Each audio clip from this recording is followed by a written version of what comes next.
পেহেলগামের ঘটনাটি চোখে জল চলে নিয়ে আসে। সদ্যবিবাহিতা গিয়েছিল হানিমুন করতে, অনেক স্বপ্ন ছিল তাদের, পূরণ করতে গিয়েছিল। সেখান থেকে অনেক কিছু নিয়ে আসবে ভেবেছিল, অনেক কিছু, সেই স্বপ্নগুলোকে সাজিয়ে রাখবে অ্যালবামে আশা করেছিল। অনেক রিলস ভিডিও ফটো উঠছিল, সেগুলো সাজাবে, একদিন বসে বসে সেগুলো দেখবে, কত আশা, তাই না? সেই মেয়েটি কি জানতো তার হাজবেন্ড ওইভাবে পড়ে থাকবে তার সামনে? কখনো সে ভাবেনি।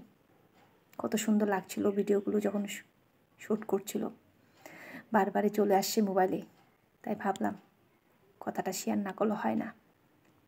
কিভাবে পারলো তারা এইভাবে মারতে? হিন্দু বলে মেরে ফেললো, বলল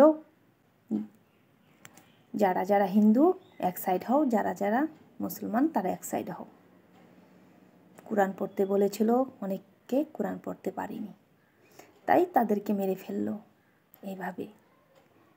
সেই সদ্যবিবাহিতা তার স্বামী এইভাবে পড়ে রইল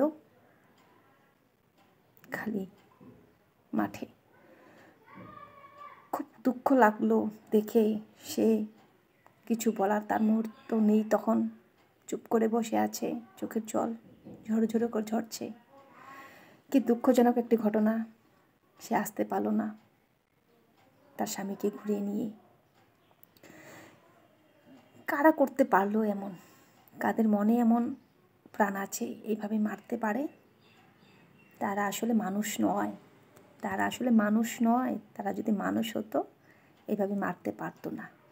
তারা আসলে মানুষ রূপে জানোয়ার, তারা আসলে মানুষ রূপে জানোয়ার বলে এই কাজ করতে পারলো।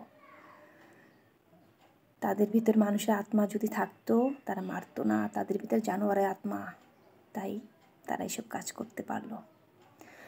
সেই স্বপ্নগুলোকে তারা নিয়ে আসতে পারলো না, তারা আনতে দিল না, সেই জানোয়ারগুলো মেরে ফেললো। তাই বলছি, সেই মানুষ রূপে জানোয়ারগুলোকে একদিন আপনাদের সামনেও আসবে না, এসে গিয়েছে ভাবুন, চলছে আপনাদেরকে খুঁজে বের করার জন্য চেষ্টা চলছে। রেডি থাকুন।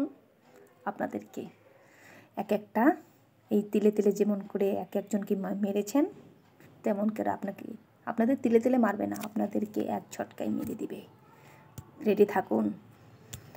বলে না জৈসি কার্নি বৈসি ভার্নি, সেই দিনটার জন্য রেডি থাকুন এক একজন। এইভাবে কাউকে মারা ঠিক হয়নি আপনাদের, এইভাবে কাউকে দুঃখ দেওয়াটা ঠিক হয়নি। এই দুঃখের পরিণাম আপনাদেরও ভুগতে হবে, তো রেডি থাকুন ভোগার জন্য। খুব দুঃখ লাগছে কথাগুলোকে বলতে, খুব দুঃখ লাগছে। তাই আজ এই বলে আপনাদের কাছ থেকে আমি বিদায় নিচ্ছি। নমস্কার।